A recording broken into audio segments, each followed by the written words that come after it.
On s'intéresse plus souvent à l'achat d'œuvres d'art, un petit peu moins à sa revente. Pourtant, contrairement aux autres marchés, le marché de l'art repose sur de nombreuses œuvres d'art uniques qui sont plus ou moins faciles à vendre. Je suis ravie d'aborder cette question avec Jean-François Flity. Bonjour. Vous êtes fondateur associé du Family Office Art et Finance. Alors vous allez nous expliquer comment est-ce qu'on intègre. Est-ce que déjà, quand vous intégrez une œuvre d'art dans une gestion patrimoniale, est-ce que vous pensez déjà à sa capacité de revente ? Bonjour Sybille. Alors en fait, on voit l'art de deux façons. On voit l'art d'une part comme un investissement patrimonial, mais également comme un investissement plaisir. Donc en fait, en fonction des catégories de clients, de population, c'est l'une ou l'autre catégorie qui peut être concernée. Oui, cette émotivité qui change quand même beaucoup de choses en fait finalement dans l'investissement dans l'art. Tout à fait. En fait, la clé principale est de savoir chez l'investisseur plaisir ou chez l'investisseur patrimonial quel est son objectif premier, son objectif principal. Est-ce que c'est le conserver pour le mettre chez lui, pour le faire trôner au-dessus de sa cheminée ?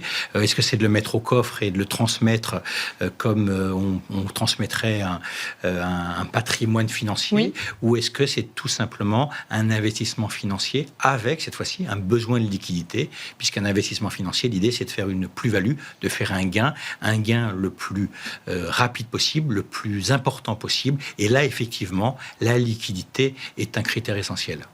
Sur quoi ça repose, cette liquidité ? Est-ce que c'est possible de la calculer ? Quels sont les paramètres ? Bien sûr. Alors, quand on parle de liquidité, il faut d'abord revenir au marché mondial de l'art. Le marché de l'art, c'est entre 50 et 70 milliards de transactions au niveau mondial. 2 tiers concernent le marché privé et 1 tiers le marché public, ce qu'on appelle le marché public. Les ventes aux enchères. Tout à fait, oui. Effectivement.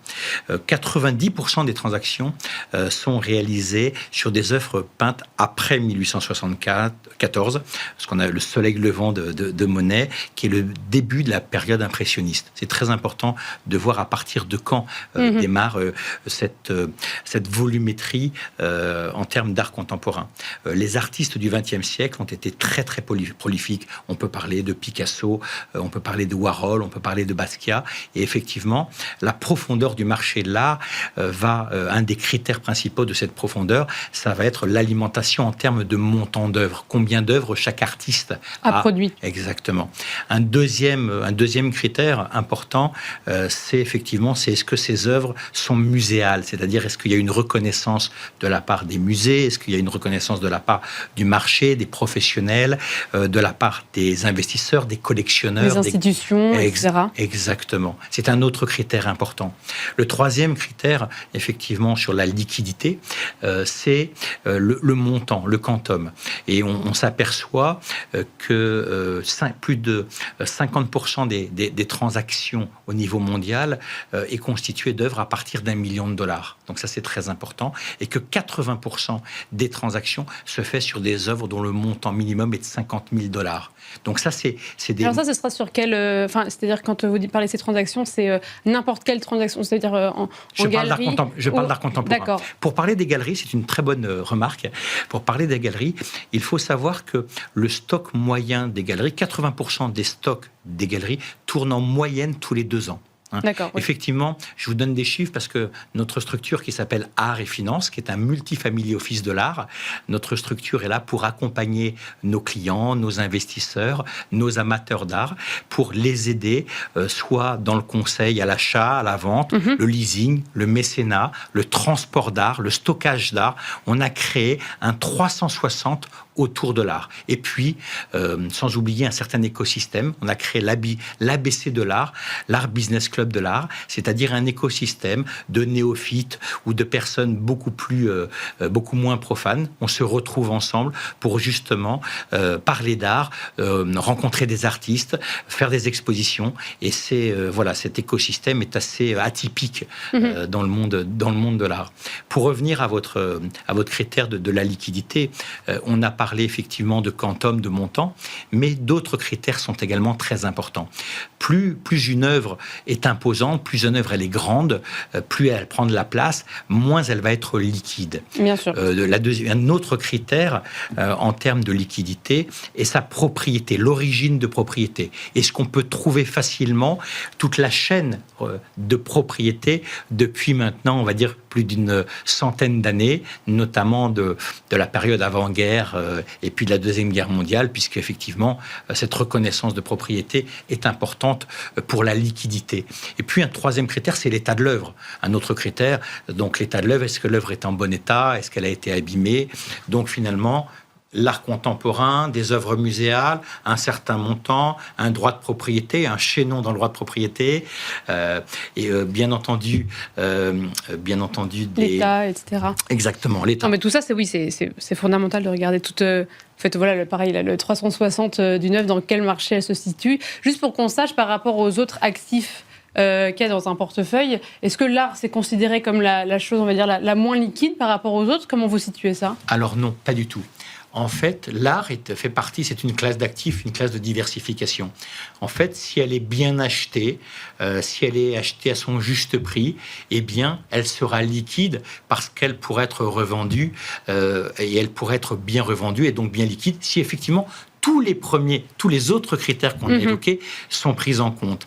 Ensuite, il y a aujourd'hui des moyens de segmenter, de préciser sur certaines catégories en matière d'œuvres d'art, contemporain. Et c'est la raison pour laquelle aujourd'hui, on peut apporter au travers d'instruments financiers également une valeur ajoutée sur la revente et donc sur la liquidité. Ce serait quoi ces instruments financiers? Ça passerait par quoi, par exemple? Vous n'êtes pas obligé de tous nous les donner, mais peut-être... Bien sûr, je vais en citer deux. Le premier, c'est ce qu'on appelle le crowdfunding de l'art, un petit peu comme à l'époque le crowdfunding immobilier. Aujourd'hui, il a été largement remplacé par le crowdfunding de l'art, c'est-à-dire en fait la faculté de pouvoir à plusieurs investisseurs acheter une même œuvre en vue, très souvent, de la revendre avec une plus-value. Un deuxième moyen d'avoir de la liquidité sur une œuvre, eh bien, c'est d'aller obtenir un financement adossé à cette œuvre. Effectivement, certains marchands, certains galeristes ont besoin, pour faire tourner leur stock, d'avoir un financement adossé. C'est la raison pour laquelle, chez Art et Finance, on a développé des expertises métiers pour adresser cette clientèle. Est-ce que vous nous avez donné quelques critères? Est-ce que vous pourriez nous donner quelques exemples? Par exemple, une œuvre pour vous, aujourd'hui, cet instant T 2026, serait vraiment très, très liquide. Une autre où là, on aurait beaucoup plus de mal. Bien sûr.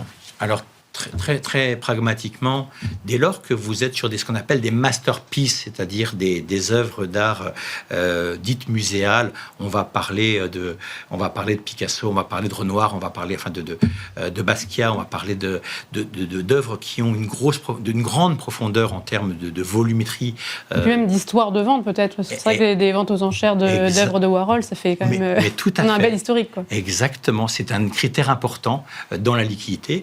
Et puis avec bien sûr des montants importants. Aujourd'hui, on s'aperçoit, force est de constater que plus les montants sont importants, plus la liquidité est présente sur le marché. A contrario, sur des œuvres beaucoup plus de montants beaucoup plus de jeunes artistes il y a eu une bulle il y a quelques années, un peu comme la bulle de l'internet. Et bien malheureusement, sur des artistes moins connus, moins muséaux, d'importance moindre, malheureusement, effectivement, la liquidité est bien moins présente. Plus faible. Est-ce que les ventes en ligne ont changé quelque chose à ça? Cette facilité de revente? Alors, effectivement, je pense que l'Internet, la vente en ligne a permis une meilleure publicité, une meilleure communication mondiale. Pourquoi? Puisqu'on s'aperçoit que le marché aujourd'hui n'est plus un marché local, c'est un marché international. En fait, certains pays sont très représentés en matière d'acquéreurs, notamment les États-Unis, comme un des premiers marchés, l'Asie, le deuxième marché, et puis ensuite certains pays d'Europe. La France, moins, malheureusement. L'ancien fiscaliste que je suis vous dirait que la fiscalité n'y est pas pour, y est pour quelque chose, puisqu'en fait, certains grands investisseurs, certains grands collectionneurs ont quitté la France pour aller s'installer ailleurs, voire c'est tout simplement des grands investisseurs internationaux qui viennent acheter certaines de nos œuvres muséales avec des prix et des montants que nous, investisseurs français, sur lesquels nous ne pouvons pas rivaliser. Oui, mais vous avez parlé de bulles tout à l'heure. Justement, votre rôle, c'est d'essayer quand même de toujours voir. Et puis vous aviez dit aussi les montants les plus élevés peuvent être ceux qui sont les plus liquides. Mais parfois, la difficulté, justement, c'est d'arriver un petit peu avant ce montant trop élevé qui va nous faire sortir de sa zone de liquidité. Tout à fait. Et c'est là où bien acheter, c'est la règle d'or. En fait, que vous soyez sur une œuvre d'art, que vous soyez sur une action ou que vous soyez sur un bien immobilier, dans tous les cas, c'est à l'achat que l'on fait sa valeur ajoutée, que la liquidité se trouve. Et donc, si on est bien conseillé, c'est la raison pour laquelle en art, comme dans les autres classes d'actifs, il est essentiel d'être bien conseillé. Ce serait ça, du coup, j'allais vous demander en dernière question, quel conseil vous pourriez donner à quelqu'un qui souhaite investir dans l'art et constituer peut-être un portefeuille équilibré ? Faites-vous accompagner par un professionnel de l'art. Essayez de trouver la personne qui sera la plus adéquate en fonction de votre profil, en fonction des montants que vous avez à adresser, pour que justement vous soyez aidé, soit à constituer votre collection, soit même à faire trouver par des professionnels des œuvres qui ne sont pas forcément sur le marché public, mais sur le marché privé. Et c'est là où on peut vous aider. Et quand on parle aussi, ma dernière question, c'est sur cette temporalité, en termes de temporalité de revente. Là, ça peut aller du simple au double. Tout est bon en fonction de l'œuvre. Alors en fait, oui, effectivement. La temporalité, ce que nous demande un certain nombre de nos clients investisseurs, c'est de leur trouver une liquidité, on va dire, entre 12 et 36 mois. Donc c'est court quand même. Entre 1 et 3 ans. Ça, c'est pour les investisseurs. Oui. Donc les investisseurs sont des investisseurs un peu comme des investisseurs financiers. Contrairement à des investisseurs plus patrimoniaux ou à des collectionneurs de long terme, pour qui, entre guillemets, l'idée de constituer une collection en vue de la transmettre. Oui, donc là, les temporalités sont très différentes. Exactement. Merci beaucoup Jean-François Filty. Je rappelle que vous êtes directeur associé du Family Office Art et Finance. Merci beaucoup d'avoir été avec nous pour nous expliquer tous les rouages de la liquidité. Merci Sybille, merci beaucoup. Et merci à vous toutes et tous de nous avoir suivis. C'était Art et Marché. Merci.